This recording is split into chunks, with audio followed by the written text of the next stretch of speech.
Dober večer. Lepo pozdravljeni na webinarju Kariernega centra Dobe.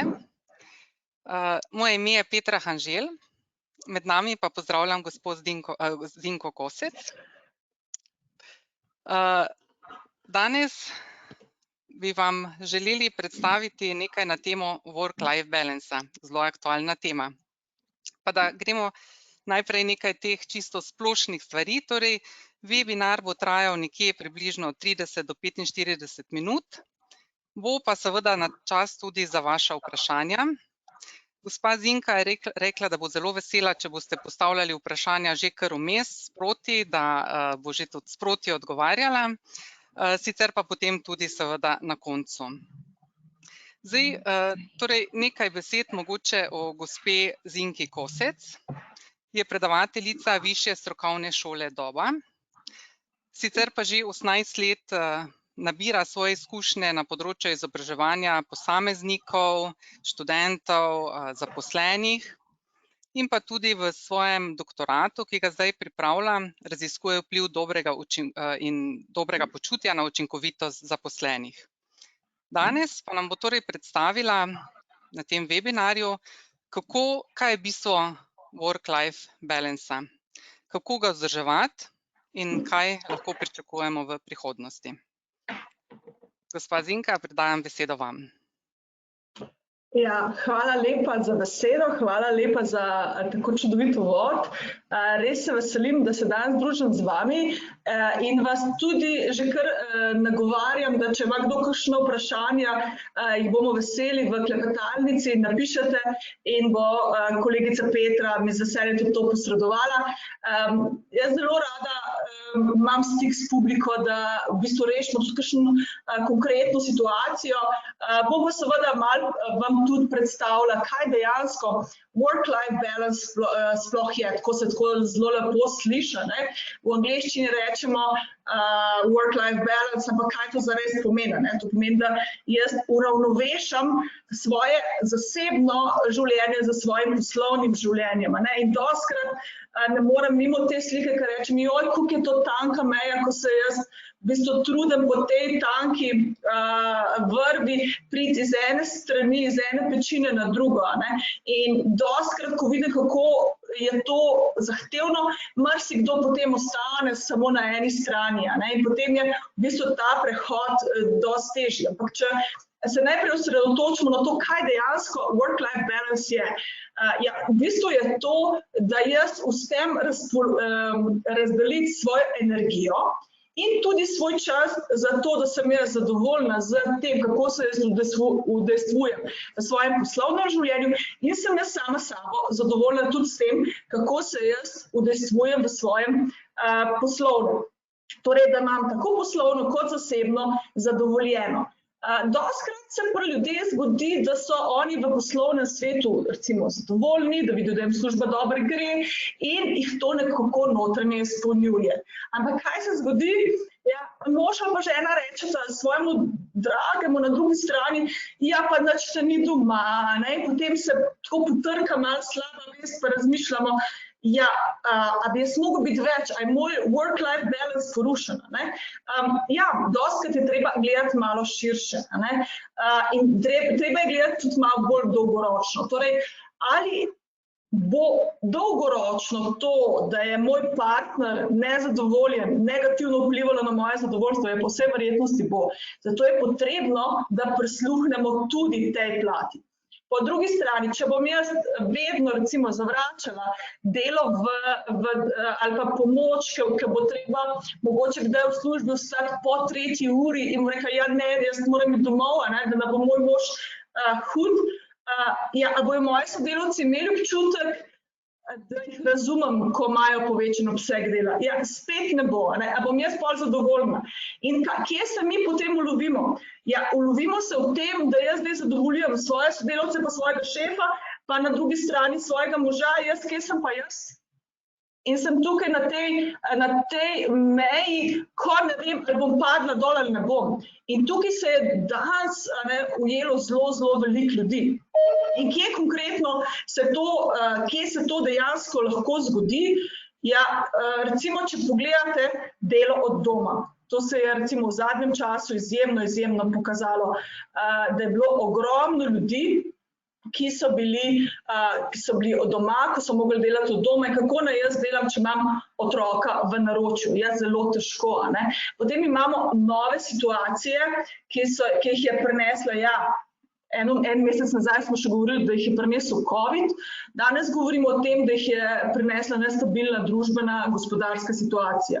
Treba je iskati nove trge, treba je iskati nove supplierje, dobavitelje za različne stvari in to dejansko vse izjemno negativno vpliva na to, koliko ljudje rabijo časa, da isto stvar v službi naredijo in seveda, ker je poraba tega časa v službi večja, je potem zelo pogosto tudi izčrpanost ljudi večja, skrb ljudi je večji in kaj, ko pridejo domov, dejansko dostikrat samo čakajo, da si naberejo energijo za to, da lahko delajo naprej. In v bistvu se dostikrat pokaže ta povečan obseg dela. Zdaj, če je povečan obseg dela en dan, 2 dni, to še gre, pa nekako potem z vikendom pokompenziramo, pa gremo v nov teden malo lažje. Če se pa to recimo naloži, recimo to, kar sem omenila, ta težja družbena gospodarska situacija, ki je zdaj prišla na recimo izčrpanost 2 leti, že ki jo imamo mi zaradi COVID-a, je pa to dosti težje. Videli smo, da smo imeli ogromno odsotnosti zaradi karanten in podobno. Potem še ena zadeva, ki se mi zdi izjemno pomembna in to je, da mi stvari ne gledamo. Če pogledamo zdaj našo kariero, jo ne gledamo samo skozi en dan.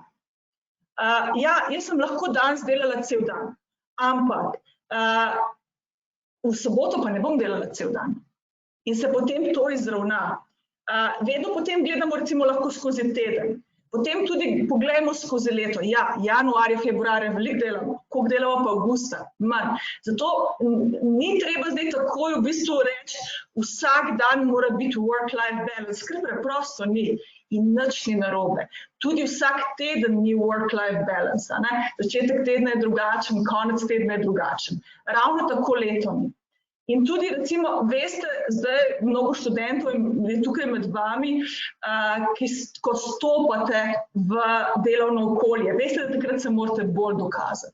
Rabite ta čas, da pokažete delodajalcu, da ste zares dobri, da ste predani in takrat je pomembno, da se v delovnem okolju dokažete in takrat seveda veliko več vašega časa gre za to in tudi vaše energije, da se v delovnem okolju pokažete. In lahko se zgodi seveda, da ga včasih primanjkuje v življenjskem okolju, v osebnem okolju. Ampak spet to ni nič narobe. To je zelo normalno, ker zakaj? Ko boste se pa vi postavili v delovnem okolju, ko boste bolj stabilni, ko boste že nekaj časa v tem, ko bojo prepoznali vašo kvaliteto, ko vas bojo cenili, boste imeli pa večjo stabilnost in si boste lahko rekli, zdaj grem pa jaz recimo lahko na en daljši dopust. Danes sem recimo govorila z mentorji, smo imeli dopoldne en tak zanimiv seminar, pa so rekli, veste kaj, včasih se nismo upali deliti znanje, ker smo se bali, da nas bo kdo nadomestil. Danes ga pa radi delimo, ker jaz vem, če še nekdo drug ve, kaj jaz delam, grem jaz lahko na dopust. Če zmeraj vse odvisno od mene, potem je še na dopust ne upam iti. In potem tudi, če grem, me ves čas kličejo. Treba je tudi v bistvu imeti dovolj samozavesti, da si jaz dovolim spustiti ene stvari v delovnem okolju in grem potem lahko z lažjim občutkom recimo na dopust, da se lažje prepustim recimo tudi stvarem, ki jih imam v zasebnem življenju. In ravno tako tudi ljudje, ko imajo recimo urejeno družino, ki reče, zdaj imam pa otroke, ki so pa že toliko zrasli, zdaj se pa spet lahko posvetim karieri. In je v bistvu spet pride do to, da najprej smo se posvečali karieri, pa smo si ustvarjali družino, pa smo se malo manj posvečali karieri, pa potem pride obdobje, ki se spet posvečamo karieri, pa potem, ne vem, mogoče pride do tega, da naši starši oslabijo, pa moramo malo za njih skrbeti, pa mogoče se spet malo manj. In to je v bistvu cikel, ki ga narekuje življenje in ni nič narobe. In v bistvu stabilnost, ko govorimo o stabilnosti kariere, je dejansko to, da mi razumemo, zakaj imamo vzpone in zakaj imamo padce. In če so, ni nič narobe. Problem je, če ne vemo, zakaj so v bistvu nas doletele. Problem je, če se jaz enkrat zavedam, da ogromno svojega časa in svoje energije posvečam v delovnem okolju in da ne čutim nekega izplena, ki dejansko mi ta povečan obseg vlaganja nudi. Takrat je pa pomembno, da se ustavim pa rečem, opa, Zinka, tole pa zdaj ni bilo v redu. In takrat naredim korak nazaj in rečem, ok, work-life balance, zakaj toliko tega, zakaj toliko malo tega, kakšna je zdaj ta prava stvar. Torej, vedno gledamo iz različnih vidikov. Potem naslednja stvar, ki se mi zdi izjemno pomembna, je tudi ta, da pogledamo, kakšne občutke nam določene situacije ponujajo. Jaz vedno rečem, nekaj vam lahko jemlje ali čas ali energijo in mi vedno balansiramo čas in energijo med oba pola, torej življenjskega in pa poslovnega. In zelo pogosto so seveda s tem tudi povezani neki občutki. Zdaj, lahko so taki občutki, ki so tukaj te modri in nas ves čas zbadajo, lahko pa so te rumeni, ki nas božajo. In jaz dosti rečem, pomislite, ko sedite recimo v pisarni, pa en sodelavec odpre vrata in vam nekaj pove in ste veseli, da ste ga videli in si izmenjate določene stvari. In kljub temu, da vam je vzel 15 minut, ste toliko veseli za informacije, ki vam jih je prinesel, pa za to, da vas je prišel pozdraviti, da dejansko potem naprej delate še bolj zavzeto z eno pozitivno energijo in vam je fajn. Medtem ko lahko pa en drug posameznik, en drug vaš sodelavec samo odpre vrata za 15 sekund, pa reče, a si že naredil tisto, kar sem ti včeraj rekel? Bo zaprl vrata, vzel vam je lahko še manj kot 15 sekund, ampak koliko vam je vzel energije.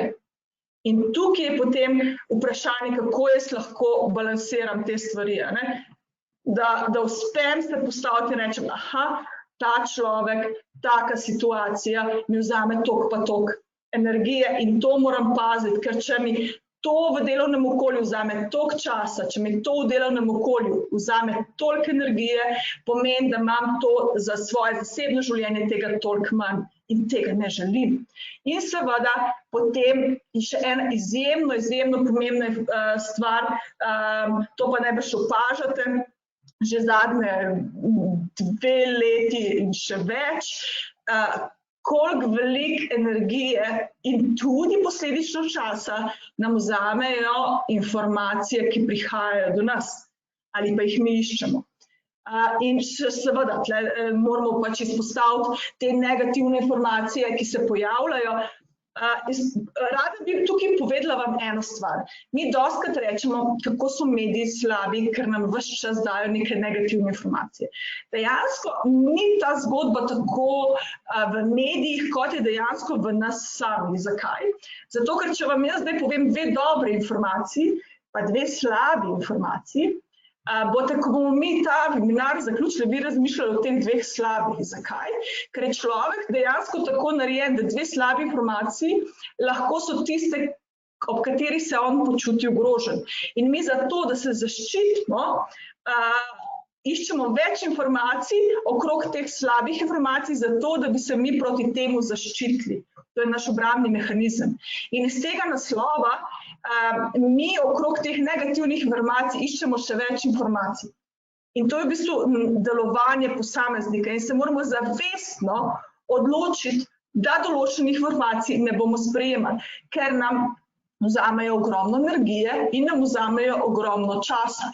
In dejansko nam tudi zmanjšuje sposobnost koncentracije za to, da jaz se lahko posvetim neki delovni nalogi in da jo naredim v normalnem času. In to je izjemno, izjemno pomembno.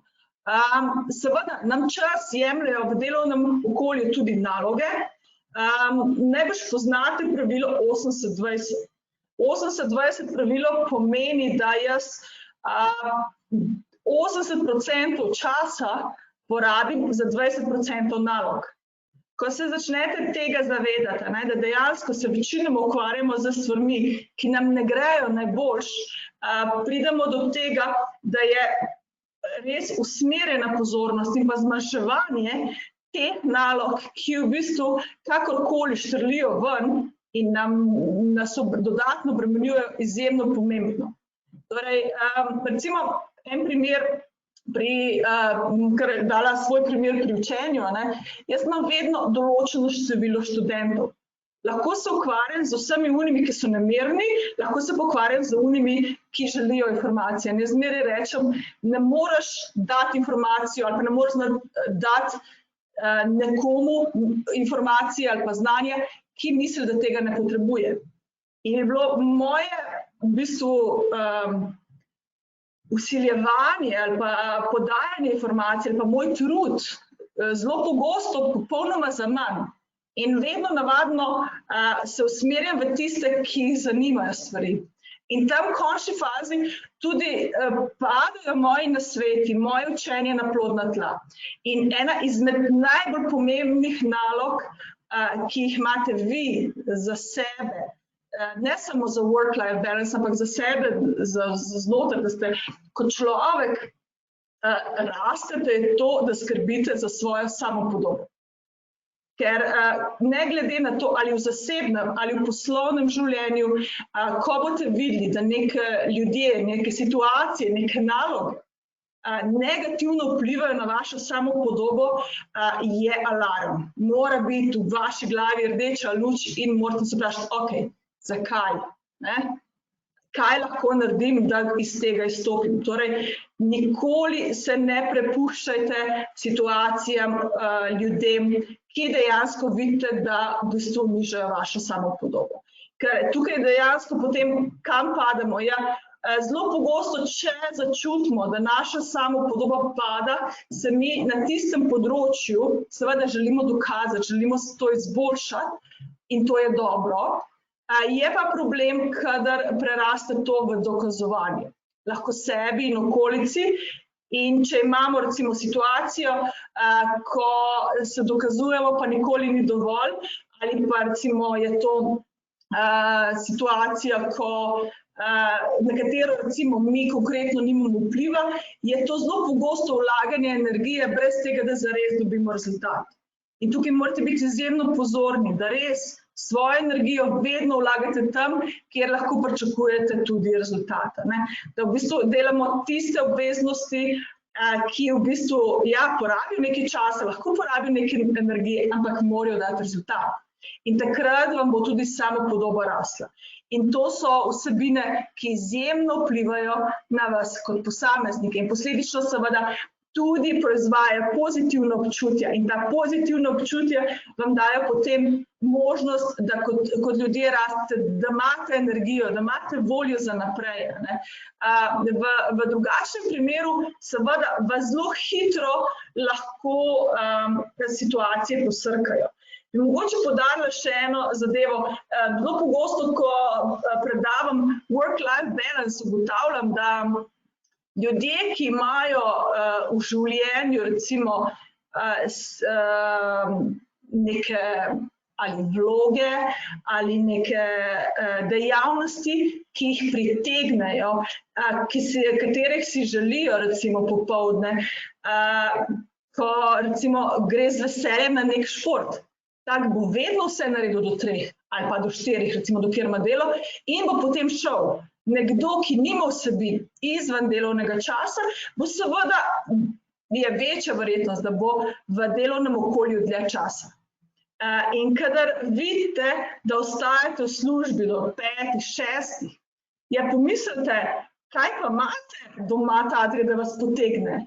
In ko si boste dali v urnik popoldansko neko dejavnost, ki vas na vse navdihuje, verjemite mi, ob 4 ali pa celo ob 3 boste šli iz službe.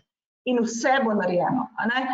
Zelo podobno je tudi, recimo, jaz to najbolj opazno, pri mladih starših, ki vejo, da se vrtec zapre ob 4. Ja, oni zmeraj vse naredijo, po pol 4 grejo v službe, zato da do 4 otroka poberejo. Vem, da je včasih zelo težko, da je včasih tako zelo kruto, ampak se potrudijo in vedno naredijo, ker imajo vsebine, ki jih morajo opraviti. Po drugi strani jih tudi pritegnejo, saj si želijo biti z otroci. In oni takrat naredijo te stvari. Tako da dostikrat si morate tudi življenje tako organizirati, da dejansko imate vsebino tako v zasebnem življenju, kot v poslovnem. Verjemite mi, če imate delovno mesto, to, da boste imeli vsebino v poslovnem življenju, bo itak delodajalec poskrbel. Ampak delodajalec pa ne bo poskrbel, da boste imeli vi vsebino v zasebnem življenju, zato morate za to poskrbeti sami in morate ji dati veljavo. In to je tisto, kar mi dostikrat pozabljamo. In tudi, če sem prej omenila samozavest, zakaj je tako pomembna? Ker če bom jaz samozavestna, bom veliko močneje lahko dajala veljavo mojemu zasebnemu življenju. Če jaz ne bom samozavestna, se bom v odnosu veliko hitreje podredila. Pa naj si bo to v poslovnem odnosu ali v zasebnem odnosu. In tukaj se mi zdi iz tega vidika to še posebej pomembno. Velika pomembnost se mi zdi tudi v tem, da mi dejansko prenašamo ene situacije v drugo in ko smo v službi zelo pogosto razmišljamo o tem, kaj se dogaja doma in obratno. Večkrat, ko ste nekje, samo pomislite, zakaj sem tukaj? Kjerkoli boste, nekateri imajo to celo napisano na telefonu na hrbtni strani, zakaj sem tukaj? Dvigne vaš fokus, eno vprašanje. Pomaga vam do tega, da ste veliko bolj produktivni in potem dejansko tudi več naredite, bolj ste zadovoljni in čisto drugače funkcionirate. Izjemno preprosto vprašanje, ki vam zelo, zelo lahko pomaga.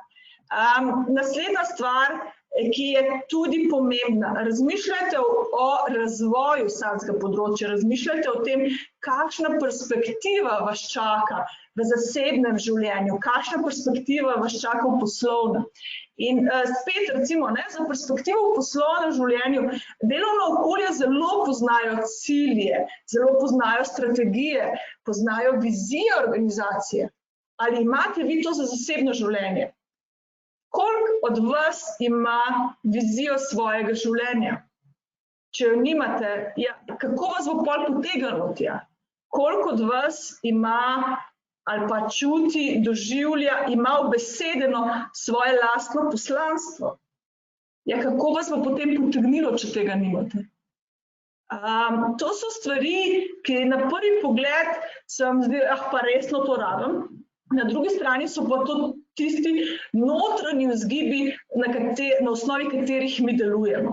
In to je izjemno, izjemno pomembno. Postavite si perspektivo, postavite si vizijo za vsa področja. In še enkrat ponavljam, v delovnih okoljih to imamo, v zasebnem zelo malokrat. Ko govorimo o vplivu poslovnega in zasebnega življenja, se moramo zavedati, da imamo dva vpliva. Eden je vpliv dela na zasebnost in seveda tudi obratno. Najprej, če pogledamo, kako delo vpliva na zasebnost, o tem seveda malo več govorimo. Zelo pogosto, recimo, ljudje, ko pridejo domov, jaz recimo se spomnim še, 10-15 let nazaj, ko sem začela te stvari predavati, so me predvsem ljudje spraševali, Zinka, kako jaz povečam svojo koncentracijo, kako jaz svojo koncentracijo podaljšam, da bom še boljši. Veste, kaj me danes sprašujejo? Zinka, kako jaz ko pridem domov, odmislim vse, kar me skrbi v službi? Preprosto. Vpraša se, zakaj si tukaj. Zdaj dostikrat gospodom rečem, danes je 40 mučenikov, vse najboljše, dragi gospodje, ampak dostikrat malo za šalo, malo zares rečem, če vi ne veste, vprašajte svojo ženo, ona sigurno ve. Drugače pa kako vpliva seveda delovna zasebnost? Ja, ni nujno, da vedno slabo. Ja, problem je, kadar mi stvari, ki jih imamo v delovnem okolju, skrbi, ki jih imamo v delovnem okolju, prenesemo s sabo domov. Ampak dajmo se res vprašati, zakaj smo doma. To je prva stvar. Druga stvar pa je, da ni nujno, da vedno to vpliva negativno, lahko tudi pozitivno. Jaz zmeraj rečem, področja se med sabo lahko bogatijo in pa siromašijo. Če pogledate tole slikico, ki jo imam tukaj, jaz sem to prilepila zaradi tega, ker sem se enkrat pripravljala na seminar za digitalni detoks, kako zmanjšati prekomerno uporabo digitalnih orodij, in se pripravlja in moja hčera, ki je stara 10 let, pride zraven in mi reče, mami, kaj pa delaš? In sem mi na dokaj strokoven način razložila, kako prekomerna uporaba digitalnih orodij vpliva na psihično delovanje posameznika. Bila tako tiho in se je zamislila in tako naenkrat sem zagledala, da je imela malo rdeče lučke. Midve seveda, kot pri vsakem otroku, imava tudi z njo, imam borbe, koliko časa na zaslonu, na dan, na teden je lahko.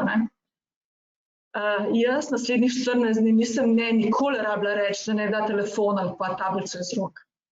In to je v bistvu bil en tak doprinos mojih strokovnih vsebin v ta družinski krog in je bil izjemno pozitiven. Seveda je pa tudi drugače, če sem jaz z otroci in v enem trenutku pozvoni telefon in se jaz oglasim, vidim, da ubijam njihovo veselje v očeh in še rečem služba, nekaj pomembnega in dejansko takrat me za njih več ni. To pa je prav gotovo negativno. Tako da jaz vidim, da če vejo, da sem odsotna, ker smo prej govorili delo od doma, če vejo družinski člani, da sem odsotna, to sprejmejo, če to naprej napovem. Če pa v bistvu v nekem trenutku, ko imajo občutek, da je to čas za njih, jaz se umaknem in takrat dam prednost delovnemu okolju, se pa počutijo odrinjeni in ni dobro.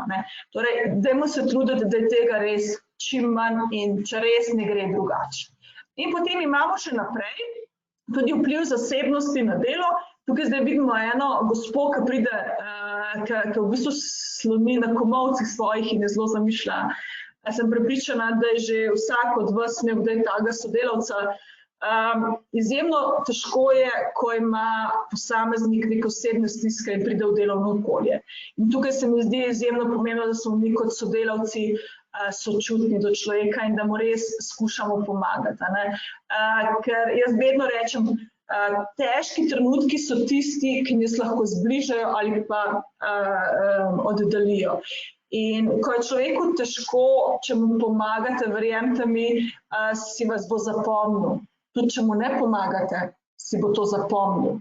Zdaj pa pomislite, kje želite biti. In mogoče še ena taka zelo dobra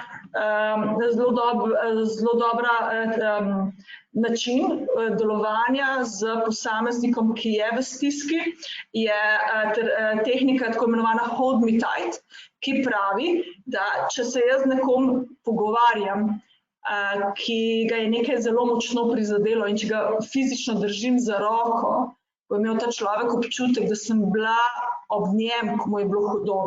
In sem ostala ob strani. Če se jaz s tem istim človekom samo pogovarjam, pa nimam te fizičnega kontakta, nimam te bližine, ni nujno, da bo on ta občutek zares tudi imel, da sem njemu tam na razpolago. Mi res rabimo tudi tak telesni dotik, zato ko je ljudem hudo, dajte jim tudi fizičen občutek, da imajo nekoga ob sebi. To izjemno pomiri ljudi. Tudi če pogledamo, zakaj smo imeli zdaj tako velik porast vseh teh psiholoških obremenitev posameznikov. 2 leti so nam govorili, da je pomembno socialno distanciranje. Sem prepričana, da je to imelo kar veliko zaslugo za to stanje. Gospa Zinka, meni vas lahko malo vmes, tako so mi zelo zanimive bile vse te stvari, pa vseeno se mi je porodila ena stvar. Lahko je v bistvu to, ko imamo mi med zaposlenimi, ko mi pač med zaposlenimi, so delavci, se nekako dogovorimo, pogovorimo, imamo mogoče malo bližje stik, smo toliko odprti. Kako je pa v bistvu vse to usklajevati, to družino, recimo, kot ste tudi prej povedali, tako je fajn to slišati, ja, ok, ob 4 zaključi, če gre in pojdi domov si načrtuj.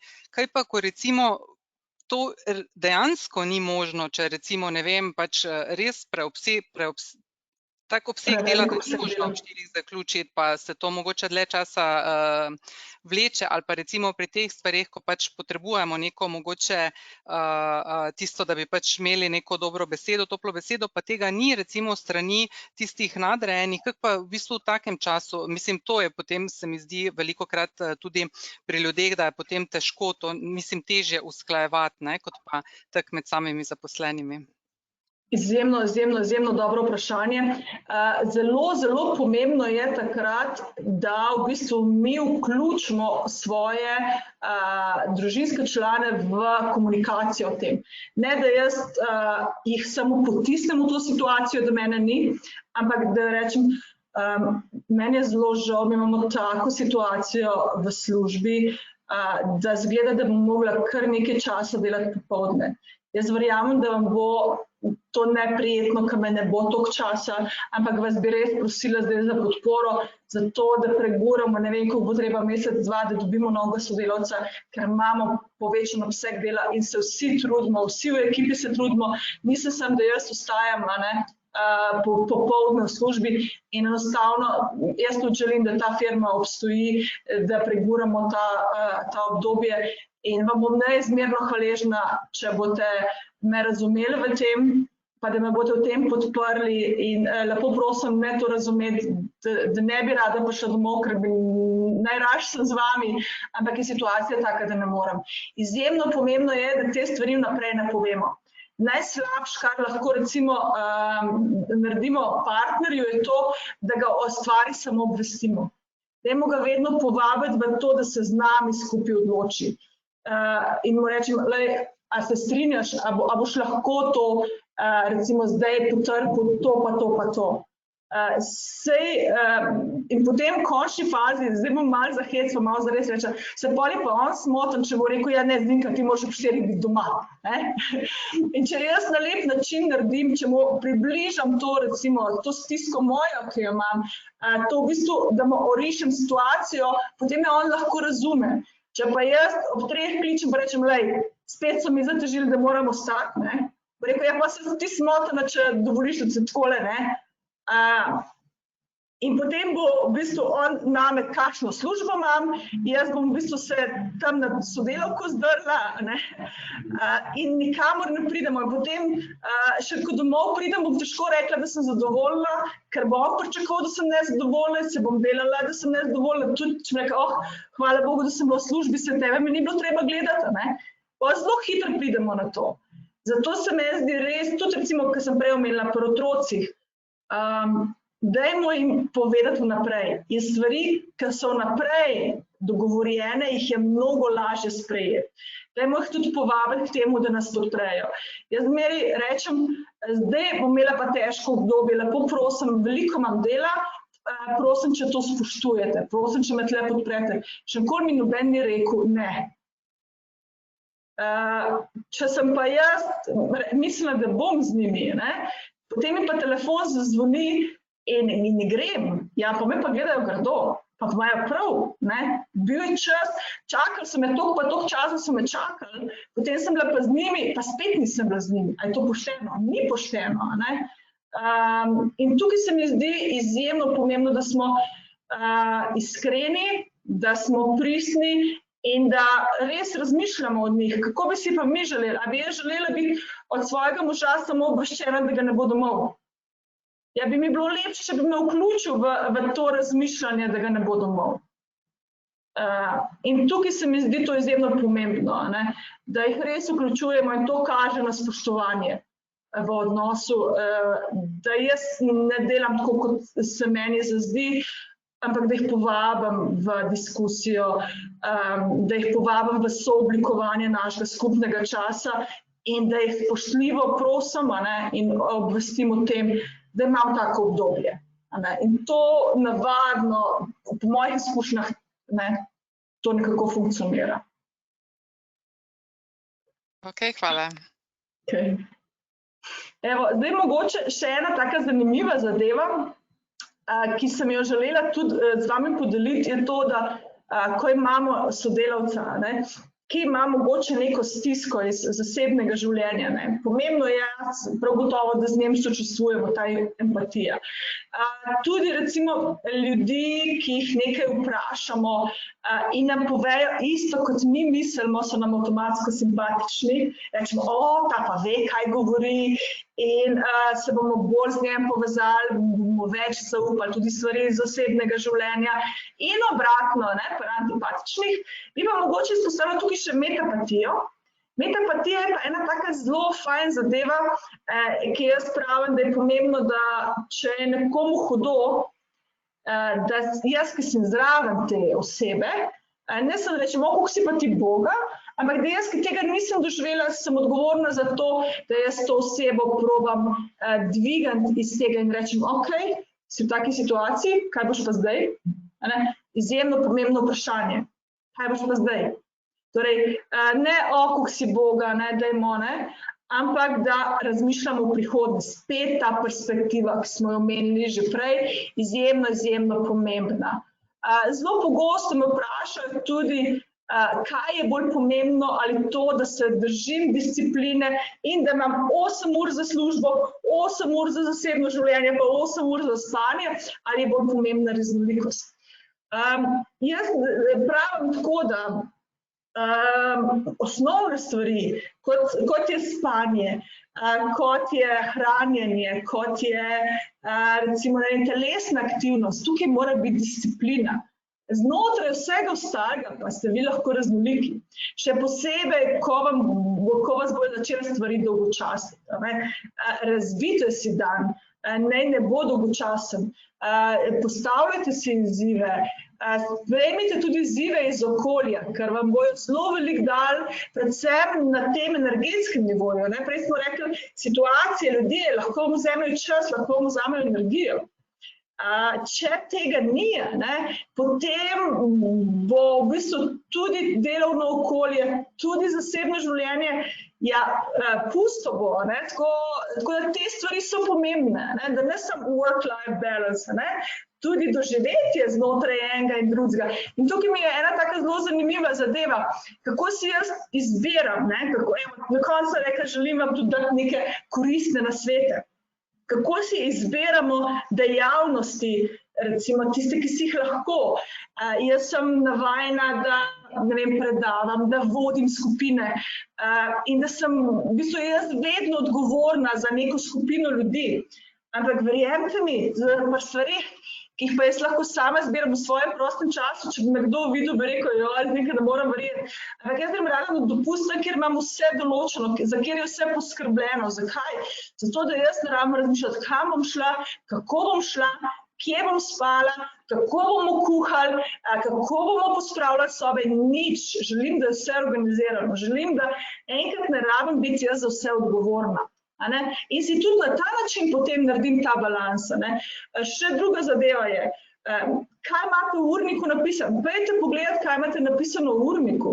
Sem prepričana, da imate napisano vse obveznosti, a imate napisano tudi kakšne stvari, ki vas dvigujejo, ki vas navdušujejo, ki so iz zasebnega življenja. A imate napisano, da boste šli za svojimi otroci na kosilo, na večerjo, na igrala?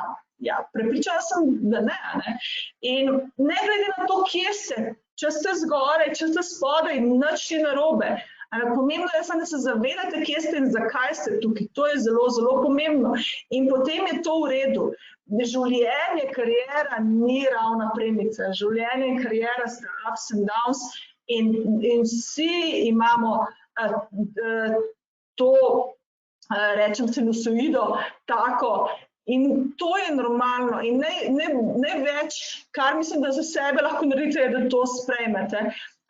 To pa sprejmete tako, da imate čas zase. Da stvari, ki se vam v življenju zgodijo, lahko naredite korak nazaj, premislite in znate stvari umestiti. Takrat vam bo mnogo lažje in boste stvari lahko umestili in vam bojo fajn in boste z njim notranje pomerjeni in zato boste lahko naredili korak naprej. In to navadno tudi prinese veselje. Če čutite, da tega nimate, najdite dejavnosti, ki vam veselje prinesejo. To je izjemno pomembno. Včasih pride neko obdobje v življenju, ki je mogoče bolj pusto. Ja, to pa vozi ta avion. A vi samo sedite, ste potnik ali ste pilot? Torej, če čutite, da vas malo stvari dolgočasijo, če čutite, da je mogoče stvar malo bolj že dolgočasna, če je že ta zima zelo dolga, ja, pejte smučati, pejte, ne vem, na hrib, uživajte, in to si tudi dajte v urnik in to tudi planirajte. In predvsem se mi zdi res pomembno, da prisluhnemo vsak sebi. Lahko vam bi pri tej sliki rekla, pejte po rdeči poti, ampak vidite, rdeče poti so zelo različne, zato izberite svojo rdečo pot, tista, ki vas bo pripeljala in na eno stran in na drugo. In nikoli vam tudi ne bo težko, če boste ugotovili, da ta pot ni prava, pejte na izhodiščno točko ali pa vmes, ki se križajo, in pejte na zeleno. In na koncu ste odgovorni samo sebi. In boljše je narediti več kilometrov, pa na koncu priti na pravi cilj, kot pa se zadovoljiti z eno potjo, za katero je okolje, so starši, kdorkoli rekel, da je to vaša pot. Evo, toliko iz moje strani. Če je še kakšno vprašanje, bom z veseljem odgovorila. Mogoče je kakšna taka misel, ki vam je bila, da vam bo ostala, bom pa tudi zelo vesela. Ja, hvala, gospa Zinka, zelo zanimivo je bilo. In vprašanja, kar nekaj vprašanj je preletelo, zelo podobnih, pa ne bom zdaj teh vseh brala, ker gre v bistvu pri kar nekaj vprašanjih na temo to, kako je potrebno ostajati po službi, pa od tega, da so tukaj delajo v medicini, recimo v bolnicah, pa zdaj ta COVID in so seveda potem družine doma nezadovoljne, zato ker, ne vem, so zvedeli čist na koncu, da morajo ostati, ali pa tudi, da imajo obdobja recimo v službi, ko je, ne vem, 2-3 mesece zelo pestro in pač ne morejo imeti niti vseh teh 3 mesecev nobenega, recimo, mislim, nimajo tega work balance, je res tisto samo služba in zelo malo doma, da grejo spat. In pač par vprašanj je bilo na to temo, pa me zanima, v bistvu, kak bi bil je bilo tudi eno tu vprašanje, v bistvu, da je tudi dober nasvet bil glede tega, da pač ne moramo uravnotežiti tega work balance vsak dan, da moramo gledati celovito. In kak je v bistvu, kak takrat, ko imamo mi res neko obdobje, ki lahko traja žal dlje časa, kak takrat najti neko, kak se takrat pomiriti samo v sebi in kak takrat najti nekako uravnoteženost ali pa vsaj nek mir v sebi, da pač ne vodi to do izgorelosti ali do prepirov doma ali v službi. A veste, kaj jaz v takih situacijah naredim tako zelo življenjsko? Postavim si tak cilj, da če ne drugega si zabukiram čez 3 mesece en vikend paket v Toplicah. In takrat vem, da bom šla in si to zabukiram in si plačamo naprej in ne dovolim, da mi kdo to vzame. In tudi čez 3 mesece jaz vem, da bom šla in vem, da me to čaka. In to v bistvu me potem vleče naprej. Ena zadeva je, ki se mi zdi izjemno pomembna, je to, da jaz zmeraj rečem, največja kvaliteta človeka je, če skozi težke čase še vedno ostane mehek. Kaj hočem s tem povedati? Tudi, ko boste zelo utrujeni, tudi, ko boste prišli domov, pa bojo mogoče malo nezadovoljni, sam skušajte z nežno besedo. Res ne, pa kaj si tečen, vse veš, koliko sem jaz delala, zdaj pa ti tle problema. To takoj v bistvu ubijete vzdušje, takoj pokvarite in vam je pol še bolj težko. Nikoli vam ne bo težko reči, prosti, vem, da si me čakal. En stavek je meni zelo ljub. Prišla sem takoj, ko sem lahko. In s tem se mi zdi, da je tako, jaz sebe notranje pomirim in navadno tudi ostale. In tudi recimo, ja, te nenapovedane zadeve, ki ste jih izpostavili, da v bistvu, ko zveste, in tudi obvestila sem te takoj, ko sem lahko. Vem, da ti ni bilo prijetno. Mi je zelo žal za to. To se mi zdi, so besede, ki je pomembno, da jih izrečemo. In drugi strani navadno drugo stran pomirijo, ne rečem, da so zadovoljni, daleč od tega, kdo bi bil zadovoljen, bodimo realni, če ti partner dela dan za dnem cele dneve, nobeden ne bi bil zadovoljen, ne gospa pa sam ali pa gospod pa sam, pa z otroci pa z ogromno dela. To so zahtevne življenjske situacije. Pomembno je, se mi zdi, da smo sočutni en z drugim, da se razumemo in da ohranimo to, da nam je dom približališče. Ker se mi zdi, da največja žrtev, ki se zgodi, je to, da smo utrujeni in ne zberemo več dovolj koncentracije za to, da bi bili lahko na koncu potrpežljivi in ljubeči s svojimi najbližjimi. In to je dejansko največja žrtev. Zato, ker mi se zelo bojimo, da bomo izgubili službo. Smo profesionalni, zelo prijazni, zelo ljubeči in zelo pazimo, kako kakšno stvar rečemo, potem, ko pridemo domov, se podahnemo. In takrat potem čas pozabimo na to. Ampak kaj pa se zgodi, če pa nimamo kam več domov priti? In jaz zmeraj rečem, najbolj pomembni ste tam, ker niste zamenljivi. In jaz mislim, da ima vsak otrok samo eno mamo. In jaz mislim, da ima vsak otrok samo enega očeta. In mislim, da tudi vi želite, da ima vaš mož samo eno ženo. In obratno.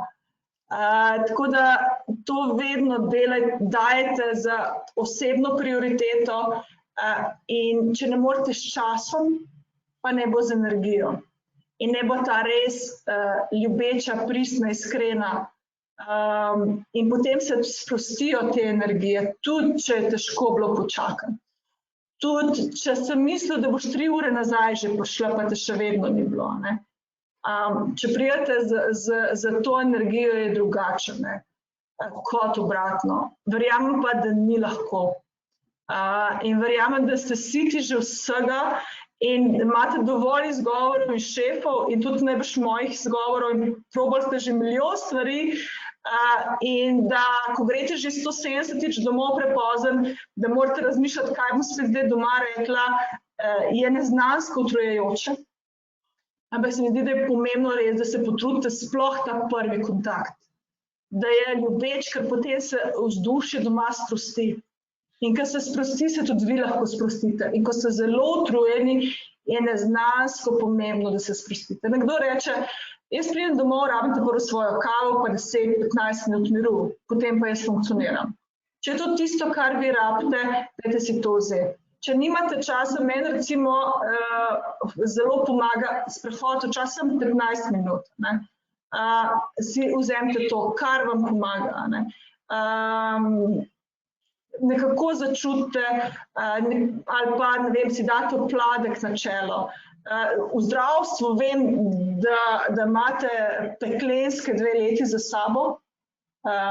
Vse spoštovanje vsem zdravstvenim delavcem. Skušajte najti res ta svoj način. Še ena zadeva, podpirajte se, pozabila sem to povedati, zelo pomembno se mi zdi, da imamo enega ali pa 2 človeka tudi v delovnem okolju, na katera se lahko obrnemo. Dostikrat me vprašajo prijateljstvo na delovnem mestu, ja ali ne. Jaz zelo upravim, da je zelo fajn, da imate nekoga, ki vam je zaupnik v delovnem okolju, ker je večja verjetnost, da boste potem stvari iz delovnega mesta pustili v službi. Ker jaz lažje moji sodelavki povem, kakšno obremenitev imam, ker ona ve, kaj jaz delam in razume, kot pa recimo moj partner, ki ne vem, potem bom še imela občutek, da me ne razume, pa nekaj, kakšen pa si ti. Malo za šalo, malo za res. Ampak pomembno je imeti enega zaupnika v delovnem okolju. Ne rabite biti prijatelji z vsemi, ampak enega, 2 je pa za v bistvu ta notranji občutek pri posamezniku bolje, da če imate seveda to srečo, da imate takega sodelavca, je to priporočljivo. Super, hvala. Ja, jaz mislim, da zdaj zaenkrat vprašanj zraven ni. Jaz mislim, da smo vsi dobili veliko nekih uporabnih informacij, nasvetov. Gospa Zinka, res hvala za to. Meni se zdi, tako mi je zelo padlo tudi, ker se ukvarjam sama nekaj časa že s tem, tisti moj zakaj ali pa tisto poslanstvo, ne, zakaj sem tukaj, ikigai, ne vem, karkoli. Imamo zdaj toliko teh izrazov, pa v bistvu gre za vso isto stvar. Zakaj je tisto, kaj nas tisto, ko nas vrže zjutraj iz postelje in nam daje energijo. In mislim, da je res to zelo dober nasvet v bistvu, da potrebujemo to tako v zasebnem kot v poklicnem življenju, ne, kaj je to, zakaj smo tukaj. In pa tudi zdaj na koncu, ko ste poudarili, kar nekaj ste navrgli vseh teh nasvetov, kaj lahko naredimo, da bi nam bilo lažje recimo prebroditi neke težje situacije ali pa neka bolj stresna obdobja, da najdemo tisto, kar je za nas najbolje. Ne, če nam nekdo reče, ok, meditiraj, če nam to ne odgovarja, ne, pa pojdimo na sprehod ali pa, ne vem, berimo knjigo ali pa, kot ste rekli, ne vem, spimo kavo v miru, poslušajmo glasbo, plešimo. Se pravi, najdemo tisto svoje, kar nas pomiri, pa kar nas v bistvu osrečuje. Tako da, hvala, gospa Zinka, hvala, da ste bili nocoj z nami, da ste podelili kar nekaj uporabnih nasvetov, nam malo predstavili to, kako nam bi lahko bilo oziroma kako nam bo lahko lažje, če bomo pač upoštevali nekaj teh smernic.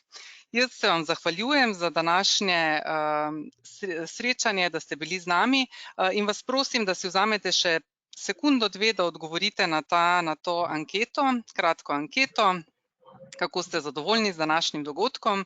Vas seveda vljudno vabim, da se udeležite tudi v prihodnje in vam želim čim bolj mirno in čim bolj urejeno in zbalansirano življenje.